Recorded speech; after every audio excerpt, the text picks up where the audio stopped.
ഭയപ്പെടേണ്ട, ഞാൻ നിന്നോട് കൂടെയുണ്ട്.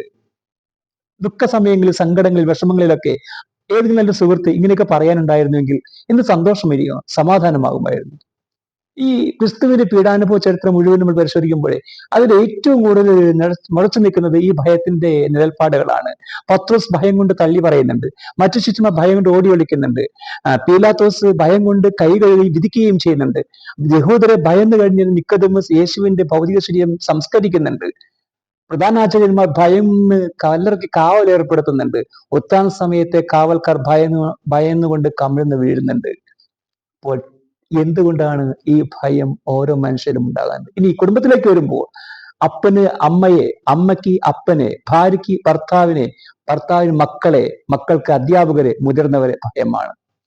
ശ്രദ്ധിക്കണം, തെറ്റ് ചെയ്തതിന്റെ വികാരമാണ് ഭയം, തെറ്റിന് അനന്തരഫലമാണ് ഭയം. എങ്കിൽ അതിൽ നിന്ന് നമുക്ക് ഒഴിഞ്ഞു മാറാൻ ശ്രമിച്ചുകൂടെ? അതാണ് ദൈവം ആഗ്രഹിക്കുന്ന നന്മ എന്നുള്ളത്. ഭയപ്പെടേണ്ട, ഞാൻ നിന്നോട് കൂടെയുണ്ട്.